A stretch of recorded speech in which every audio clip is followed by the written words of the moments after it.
Hello दोस्तों, मेरा नाम मोहम्मद आलम। आज के हम कुछ इंटरनेशनल खबरों पर चर्चा करेंगे। तो सबसे पहले हम आपको लेबनान की खबर बताते हैं। जैसे गाजा और इजराइल के युद्ध समाप्त होने के बाद अब इजराइल की सेना ने लेबनान पर हमला कर दिया। हिजबुल्लाह का डर दिखाकर हिजबुल्लाह अपने ठिकाने बढ़ा रहा है और हिजबुल्लाह अपने हथियार भी बढ़ा रहा है।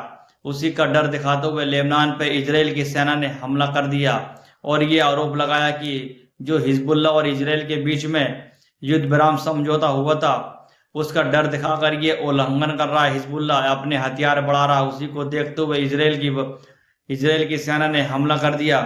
गाजा शांति समझौते के लागू होने के बाद इजराइल की सेना ने लेबनान पर हमला कर दिया। इजरायली सेना ने हिजबुल्लाह के ऊपर युद्ध विराम समझौता तोड़ने का आरोप लगाकर हमला किया। गाजा और इजराइल के बीच पिछले 2 सालों से युद्ध जारी है। गाजा में अब शांति की ओर बढ़ता जा रहा है। इजरायली सेना भी पीछे हटने लगी है। इसी बीच नेतन्याहू ने देश में अपने एक और पड़ोसी देश पर हमला कर दिया। आईडीएफ ने दावा किया दक्षिणी लेबनान के आयता अल सबा हिजबुल्लाह ने हथियार अड्डे को ध्वस्त कर दिया। जो हिजबुल्लाह का डर दिखाकर हमने हिजबुल्लाह के ठिकानों को ध्वस्त कर दिया। उधर इटली की तरफ चलते हैं। इटली ने बुर्के पर बैन लगा दिया। इटली की प्रधानमंत्री मेलोनी का बड़ा एक्शन। सार्वजनिक जगहों पर बुर्का बैन करने के लिए पेश किया गया विधेयक। इटली की प्रधानमंत्री मेलोनी ने देश में इस्लामिक पहनावे की संस्कृति की और संभाव्यता के लिए खतरा माना। उन्होंने सार्वजनिक जगहों पर बुर्के पर बैन लगाने के लिए एक विधेयक पेश किया।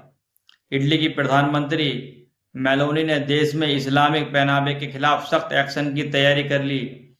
द टेलीग्राम की रिपोर्ट के अनुसार उन्होंने एक और नया विधेयक प्रस्तुत किया जिनके तहत बुर्का और अन्य इस्लामिक वस्त्रों पर प्रतिबंध लगाने का प्रस्ताव किया गया। इस विधेयक में ये प्रस्ताव दिया गया कि स्कूल, विश्वविद्यालय, दुकानों और कार्यालय जैसे सार्वजनिक स्थानों पर इस्लामिक पहनावे के धारण करने पर जुर्माना लगाया जाएगा। ये इटली की प्रधानमंत्री मेलोनी की तरफ से कहा गया। हमास नेता खालिद मसाल की तरफ से बयान देते हुए कहा गया कि हमास नेता ने अपने बहादुर सैनिकों और गाजा वासियों को सहायता और सेना सहायता देने के लिए ईरान का धन्यवाद दिया ताकि युद्ध के पहली बार ज़ियोनिज़्म को हराया जा सका। ये हमास के नेता खालिद मसाल की तरफ से बयान देते हुए कहा गया। 7 अक्टूबर 2023 से 7 अक्टूबर 2025 तक का आंकड़ा, कितने लोग मारे गए, कितने बच्चे मारे गए, कितनी महिलाएं मारे गए। 2 साल के युद्ध में कितने गाजा में लोग मारे गए। 67,173 फिलिस्तीनी मारे गए, जिसमें से 20,179 बच्चे मारे गए, 10,427 महिलाएं मारे गए, 4,813 बुजुर्ग मारे गए, 31,754 पुरुष मारे गए, 1,69,780 लोग घायल हो गए, 565 सहायता कर्मी मारे गए, 376 संयुक्त राष्ट्र कर्मचारी, 254 प्लस पत्रकार मारे गए। हजारों लोग मलबे के नीचे दबे हुए हैं। ये इजराइल ने 2 साल में जो गाजा में लोग रह रहे हैं उनका नरसंहार किया। गाजा नागरिक सुरक्षा ने घोषणा किया कि युद्ध विराम समझौते के बाद 5 लाख से अधिक लोग उत्तर की ओर लौट आए।